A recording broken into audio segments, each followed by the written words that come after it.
E aí, pessoal, beleza? Espero que tudo esteja bem com você aí.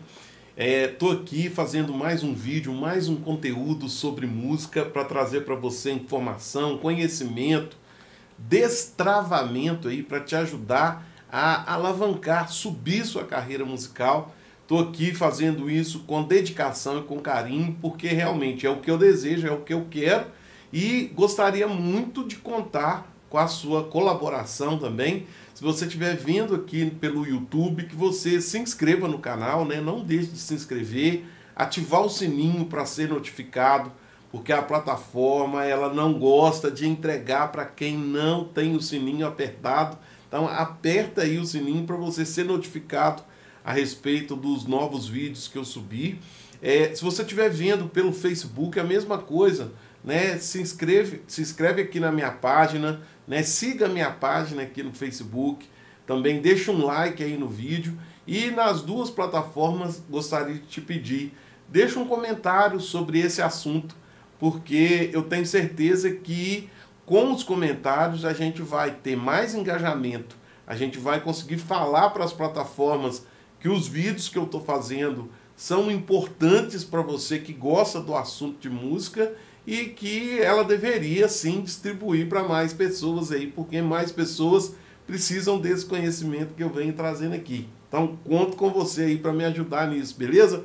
Deixa sempre o seu comentário, compartilha com mais pessoas, porque com certeza o assunto é muito importante. E que assunto é esse?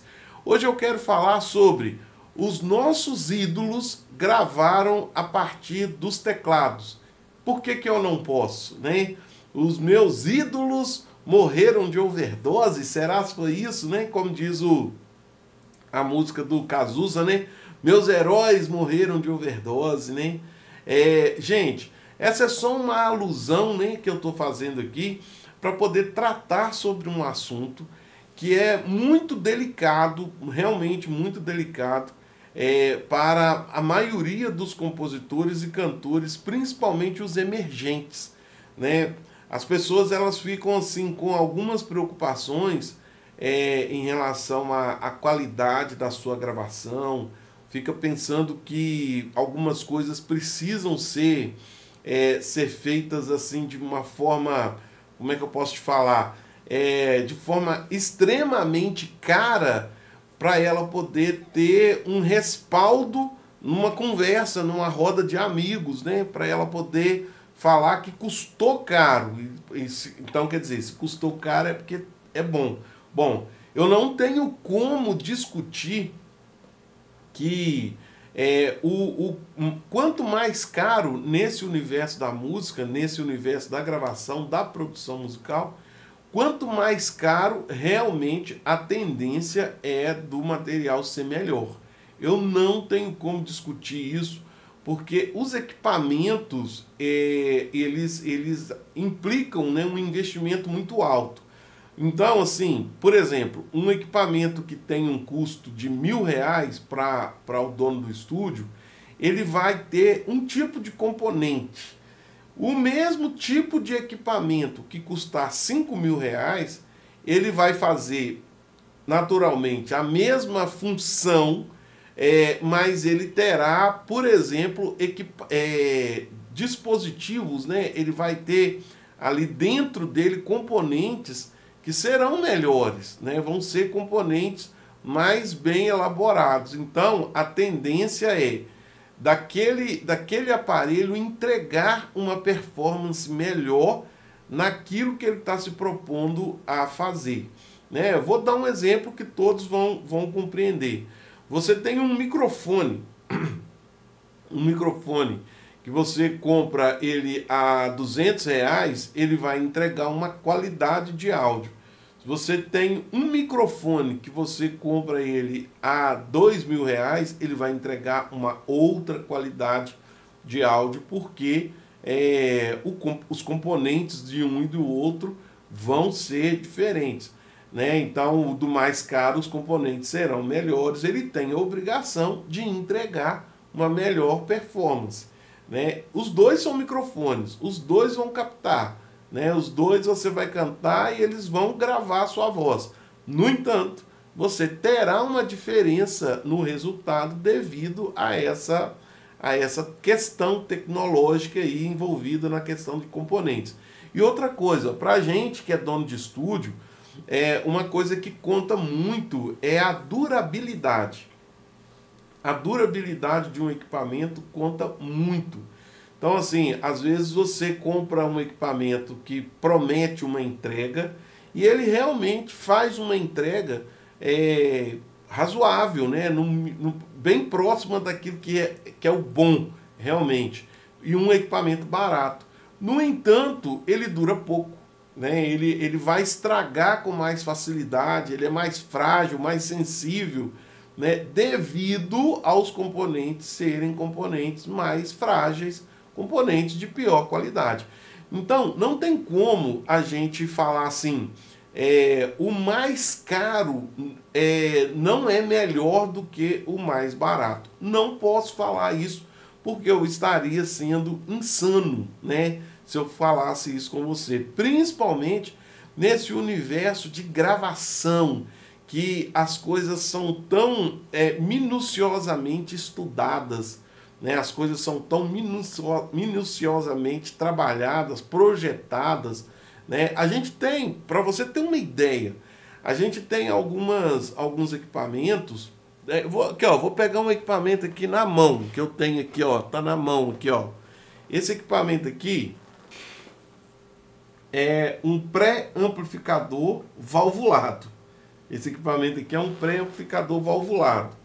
Ele é um equipamento que hoje, né, aí na era dos preços altos, né, esse equipamento aqui, ele custa, vou chutar aí, em torno de R$ 1.300, né, porque nós estamos na era dos equipamentos com preço muito alto, muito alto mesmo.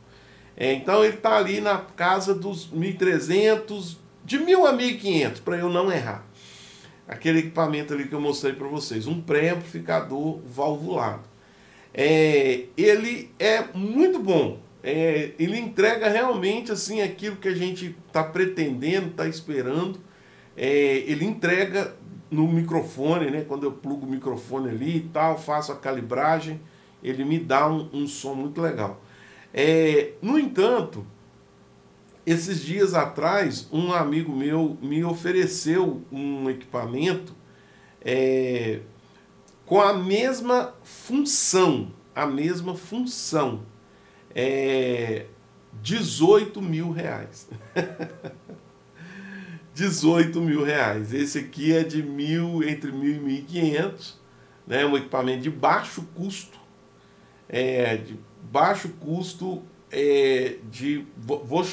vou falar assim, de baixa performance. Ele faz a mesma coisa que o outro, né, em termos de função.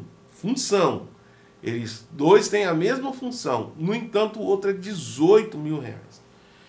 Quer dizer, eu não posso falar que com esse equipamento aqui que eu tenho, a qualidade do que eu plugar nele aqui, né, para poder fazer uma gravação, que a qualidade vai ser igual a do outro de R$ 18.000.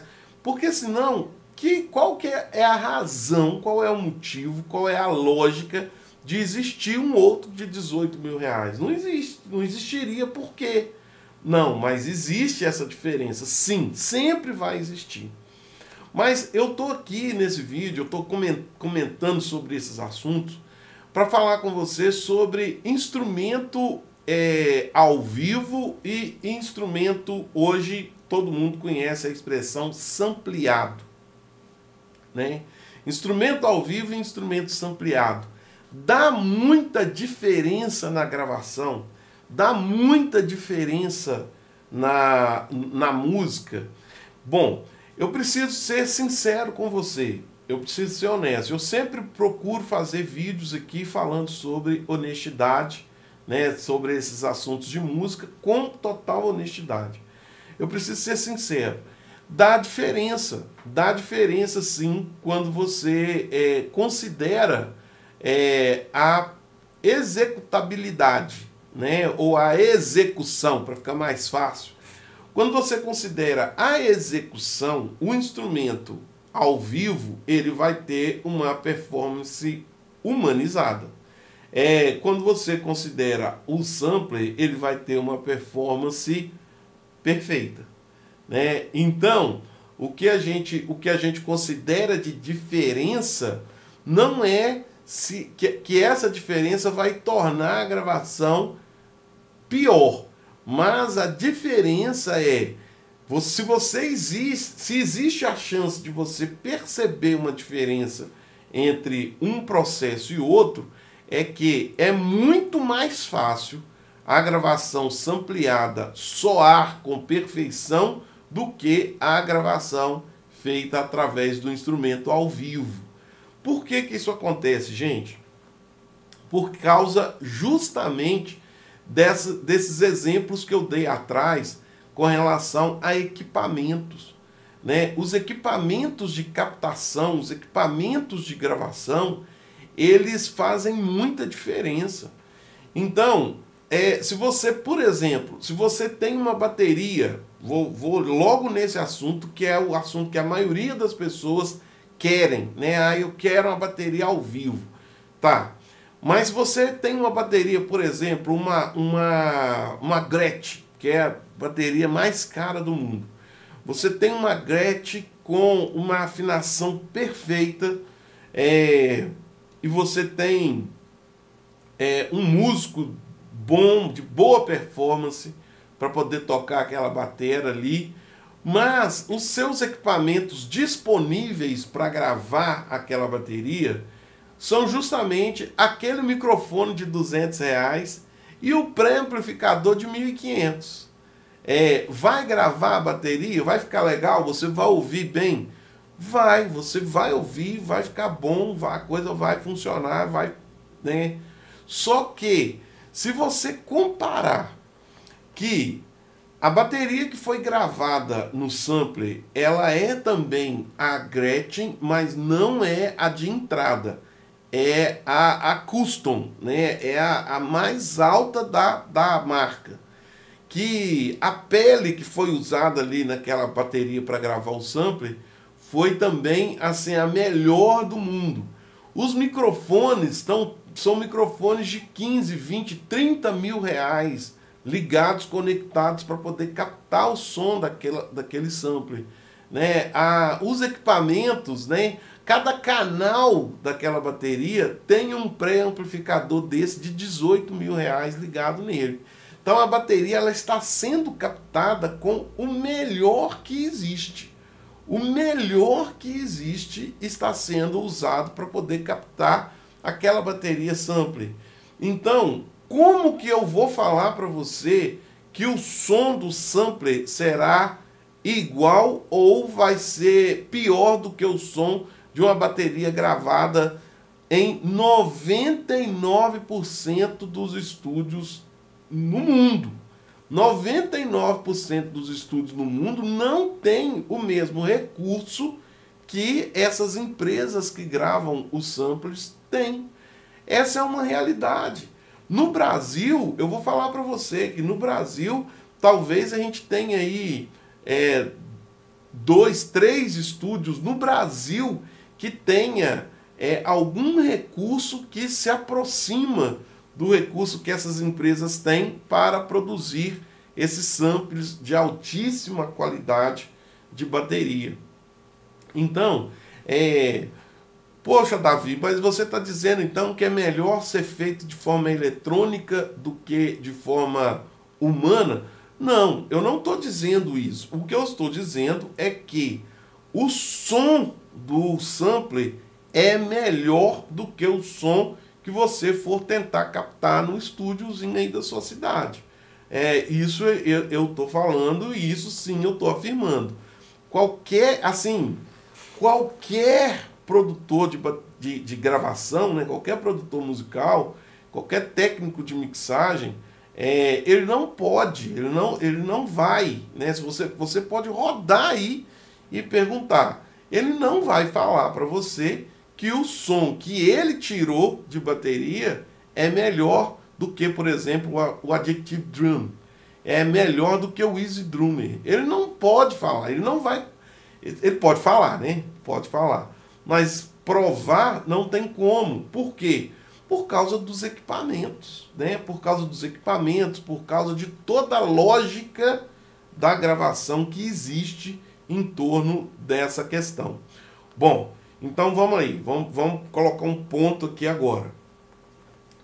Se você não está falando, então, que gravar o eletrônico é melhor do que gravar o humano, por que eu deveria escolher gravar o sampler ao invés de gravar o humano? Bom, como eu fiz a chamada aqui, né, os nossos heróis morreram de overdose, eu quero só comentar com você algumas pessoas, até deixei anotado aqui para eu não falhar, né, na hora de falar. Quero comentar com você sobre alguns dos nossos heróis da música brasileira e mundial que optaram em fazer gravações. Muitos dos seus grandes sucessos foram gravados a partir de samples, né? A gente está falando samples, mas a tecnologia era outra, né? Os samples, mas eu vou falar para você aqui alguns nomes e você vai falar, mas não é possível. Mas aí, se você for pesquisar, se você for olhar, se você for ouvir, você vai perceber o que eu estou te falando. Então vamos lá, em alguns nomes da MPB. Tim Maia, né, o suprassumo da música black brasileira, que, puxa vida, o cara é a referência máxima que a gente tem de música black, né, no Brasil. E o Tim Maia gravou dos seus grandes sucessos, alguns deles foram produzidos a partir de samples, tanto de bateria, quanto de baixo, quanto de outros instrumentos. Dalton, Vinícius Cantuária, Hit, Roupa Nova. Sabia que a música Coração Pirata do Roupa Nova é toda feita no teclado? Toda a música Coração Pirata, toda feita no teclado. Roberto Carlos, olha só, gente, o rei, hein? Roberto Carlos. Aí mudando de estilo, né? Porque você, mas é só porque os estilos assim. Não, só para você entender. Leandro e Leonardo, Zezé de Camargo e Luciano, né? Tiveram músicas grandes sucessos deles gravados, né, a partir de teclados, né, foram feitos todos de forma sampleada. Aline Barros, mudando de estilo, né? Aline Barros, Novo Som, J Neto, né, também deram essa chance para o sample, para o eletrônico. Olha só, mudando aqui também, totalmente indo para outro nível de música. Michael Jackson, meu Deus, o rei do pop, Madonna, meu Deus do céu, a rainha do pop, o rei e a rainha. Whitney Houston, gente, aquele disco do filme Guarda-Costas, aquele disco foi todo feito nos teclados /W e X3 da Korg. Agora mudando de estilo totalmente também, trazendo de novo para o Brasil, Zé Vaqueiro, Barões da Pisadinha, tudo baseado em teclados, né? Todo o trabalho baseado em teclados. Por que eu quis trazer os nomes aqui, né? O nome desses grandes heróis da música nacional e internacional. Eu quis trazer esses nomes aqui para poder dar como referência que não é exatamente se você faz ao vivo, né, com o instrumento ao vivo ou instrumento sampleado, que você vai fazer sucesso, que a música vai ser aceita. Não é isso que vai fazer a música fazer sucesso ou ser aceita, né? Eu preciso também tocar num assunto sensível, mas eu preciso falar sobre isso. A plateia, que é quem define um sucesso ou não sucesso, a plateia, ela não consegue distinguir uma boa produção feita com instrumento de sampler ou instrumento tocado ao vivo. A plateia, mesmo o público geral, não sabe distinguir. Se você perguntar, por exemplo, para todo aquele pessoal que ama roupa nova, como eu, por exemplo, né, eles são um dos meus heróis, né? Roupa nova. Se alguém perguntar, se você perguntar para a plateia geral que ama roupa nova, se eles sabiam que a música Coração Pirata foi toda gravada por teclado, todos os instrumentos foram feitos no teclado, né, usando os seus timbres, né, o teclado ali disparando os sons, as pessoas não vão falar, não, nunca imaginei, nunca soube disso. Sabe aquela música, diz a ela pra voltar pra mim, esqueci o resto da música, né, do Tim Maia, toda feita de forma eletrônica. A música Vinícius Cantuária, demorei muito pra te encontrar, agora quero só você, toda feita no teclado, né? Gente, houve um grande produtor musical no Brasil nos anos 80 chamado Lincoln Olivetti. O Lincoln Olivetti era um maestro, um camarada muito além do tempo, muito acima do tempo, e ele simplesmente arranjou para todos os grandes do Brasil foram produzidos pelo Lincoln Olivetti. Todos. Né? Não precisa pensar em um que ficou de fora, porque se foi grande na música brasileira, principalmente nos anos 80 e início dos anos 90, foi produzido pelo Lincoln. E o Lincoln Olivetti, ele era um defensor dos módulos multitimbrais, né? Era um defensor dos teclados trabalhando em função da produção musical. Então, todos os grandes da música brasileira gravaram usando os teclados como base instrumental.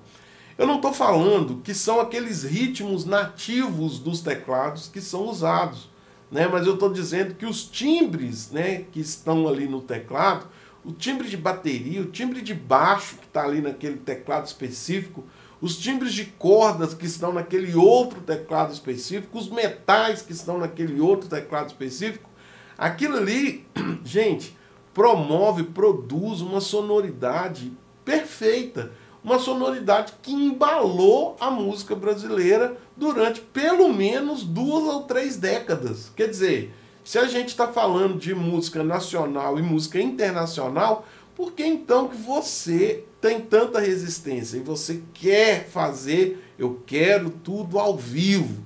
Então tá, então vamos agora falar de um outro departamento da gravação da música ao vivo. Vamos lá. Você sabe que um músico ele precisa ganhar o mínimo para fazer um trabalho de gravação, não é verdade? Ele tem que ganhar um mínimo.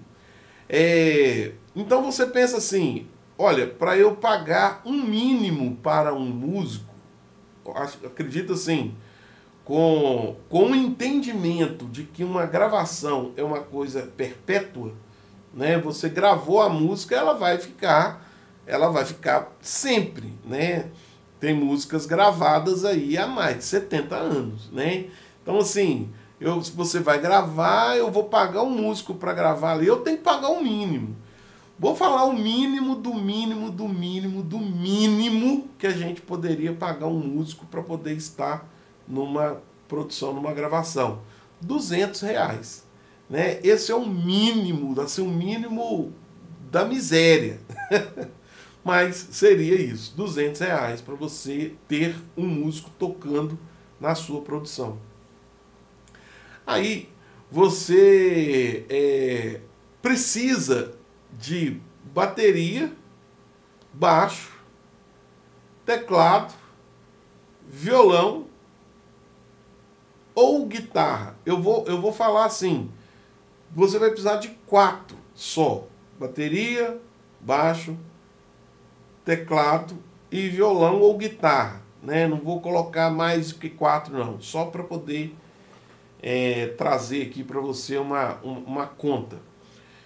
Então, com o pagamento dos músicos, você está gastando R$800. para você pagar o músico, R$ 800. Agora, você precisa de ter um estúdio que grave esses músicos, certo? Para você pagar o estúdio, também o valor mínimo que você vai conseguir pagar um estúdio que tenha pelo menos a mínima qualidade, né, para poder gravar esse músico.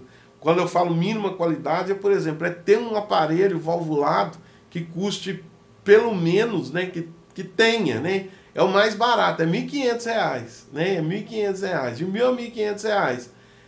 Eu aqui, desse aparelho que eu mostrei a você, eu tenho aqui no estúdio, eu tenho 6. Então, quer dizer, eu gastei R$ 9.000 só para ter esses aparelhos. R$ 9.000. Então, eu vou te cobrar um mínimo.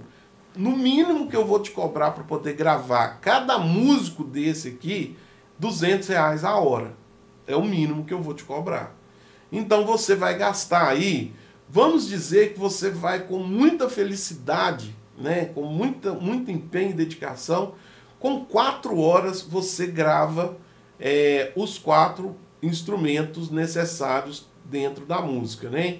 Você grava a batera, grava o baixo, grava o violão, né, grava o piano, aí o tecladista vai te dar um bônus que ele vai fazer ali umas cordas numa determinada parte da música, um órgão numa outra parte da música para ela ganhar aquele balanço legal. 4 horas você gravou o instrumental. Aí você vai precisar de mixar esse trabalho. Então você gastou 800 com os músicos, 800 com o estúdio. Você gastou R$ 1.600. Você vai precisar mixar, você vai precisar de mais 4 horas. Então, vamos falar assim, que nessa mixagem vai ser um trabalho fechado. Você não vai pagar por hora, você vai pagar um trabalho fechado. Olha, os mixadores por aí, eles vão te cobrar entre 300 e 500 reais para mixar uma música, né, no trabalho fechado, na empreitada. Então, eu vou colocar 400. Você gastou 1.600 mais 400, você vai gastar R$ 2.000 para poder produzir essa música, né, gravar essa música. Mas você não tinha um produtor, um arranjador, né? Você mesmo fez ali o trabalho, você mesmo criou os arranjos, você mesmo passou para os músicos o que você quer, você mesmo dentro dessas 4 horas de gravação deu um jeito, foi lá e gravou sua voz também. Eu tô só trazendo por alto aqui, viu, gente? Eu tô só fomentando o assunto, né, para você ter aí uma base, uma noção. Então, quer dizer, você vai investir R$ 2.000 para poder produzir uma música. Ainda é muito barato, porque você está gravando com músicos que estão cobrando para você um cachê inexistente, você está gravando num estúdio que está te cobrando o preço mais barato de gravação. Então, quer dizer, você está gastando R$ 2.000 para produzir uma música realmente com uma qualidade que você não pode afirmar que é a melhor qualidade do mercado. Por quê? Porque tudo que você usou é de preço muito baixo. Se o preço é baixo, significa que a qualidade está comprometida em alguma parte do trajeto. Em algum momento, essa qualidade estará comprometida. Então, gente, eu falo para você assim, para o vídeo não ficar maior do que já está, né? Eu ia até falar de outras coisas aqui, mas ele já está muito grande. Para o vídeo não ficar muito maior, né, eu vou finalizar, vou encerrar aqui dizendo para você o seguinte. Se você tem aí de 5 a 15, de 5 a 20 mil reais para investir numa gravação ao vivo, né, com músicos em estúdio de primeira ponta, de primeira linha, aí sim faz a sua gravação ao vivo, porque ela com certeza ela vai soar melhor. Mas você só pode optar em exigir que a gravação seja toda ao vivo se você tiver entre 5 a 20 mil reais para investir em uma faixa, né? Para você estar pagando aquilo que realmente vale, né? Equipamento, estúdio, formação dos músicos, quantidade de músicos envolvidos, quantidade, tem um técnico de gravação, tem um assistente de gravação, tem um técnico de engenharia de mixagem, tem um técnico de masterização, você tem, o músico vai levar um Rode, os equipamentos são os de ponta no mercado, tanto do músico quanto do estúdio que vai gravar. Você não está preocupado em quanto tempo vai gastar para gravar uma frase, você contratou um maestro para poder arranjar e está ali dirigindo os músicos, né, carregando, né, transportando, ajudando a transportar aquela condução da música, do arranjo que foi escrito. Então, quer dizer, se você pode investir entre 5 e 20 mil reais, aí você pode exigir que a sua música, uma música, seja gravada toda ao vivo. Se você não tem esse valor para poder investir R$2.000, você só está gastando seus poucos R$2.000. Né? Você não tá tendo nenhuma experiência a mais. Né? Você só está gastando, porque ela não vai te entregar um resultado, uma sonoridade melhor, porque você fez um esforçozinho de não pagar um arranjador que trabalhe com sampler, um produtor que trabalhe com sampler, para poder tentar fazer essa aventura. Você definitivamente, você só vai estar gastando. Você já não tinha ali R$600, R$750 para poder pagar, né? Igual aqui no estúdio, por exemplo, eu trabalho potencialmente com uma gravação híbrida, né? O que é a gravação híbrida? Eu faço toda a base, toda a estrutura através de samples, e os instrumentos de corda, por exemplo, né? Violão, guitarra, baixo, né? Em muitos momentos, em muitas produções eu faço tudo ao vivo, né, a música ganha muito, né? Mas eu cobro, né, meu valor, que eu tenho noção da realidade, gente. Eu tenho noção da realidade. Por exemplo, uma música que eu faço nesse formato que eu estou te falando, né, de fazer o arranjo baseado em samples e gravar os instrumentos de corda na mão, eu vou cobrar para você aí 750, dependendo do que você quiser, R$1.000 para poder fazer. E a música vai soar bem demais, vai estar num nível... Por quê? Porque as coisas evoluem. Né? Eu vou fazer um outro vídeo falando sobre a evolução das coisas, para não ficar tudo junto nesse aqui, para não ficar muito grande, né? Já falei que ia acabar e não acabei. Mas eu vou fazer um outro vídeo sobre a evolução das coisas, dos instrumentos virtuais, sampler, teclados eletrônicos. Vou fazer um outro vídeo falando sobre isso. Vou subir para vocês terem ideia. Mas, se você quer fazer uma gravação de qualidade, mas você não tem recurso financeiro para investir, né? Não fica bitolado nesse negócio. Ah, minha gravação não fez sucesso, minha música não fez sucesso porque não foi ao vivo. Para com isso, para com isso. Pensa na Madonna. pensa no hit, né? Menina Veneno, o mundo é pequeno demais para nós dois. Puxa vida, essa música foi gravada, foi uma gravação híbrida. Meio sample, meio com instrumentos tocados. O disco dele é assim, né? O disco dele é feito desse jeito. Aí, será se é realmente o fato de não ter sido feito ao vivo que sua música não fez sucesso? Não é. Eu afirmo para você que não é esse o motivo. Né? Então, fica aqui esse assunto, né? Meus heróis morreram de overdose.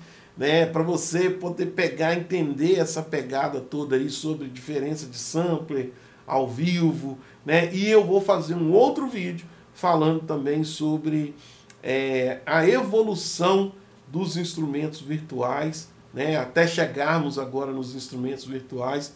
Vou fazer um vídeo específico falando e vou subir também tanto no YouTube quanto no Facebook. Beleza? Então, meu povo, agradeço você. Não esquecem de se inscrever no canal, de seguir a página aqui no Facebook. Deixa um comentário também, que isso aí me ajuda a criar novos conteúdos para você, beleza? Valeu, um abraço!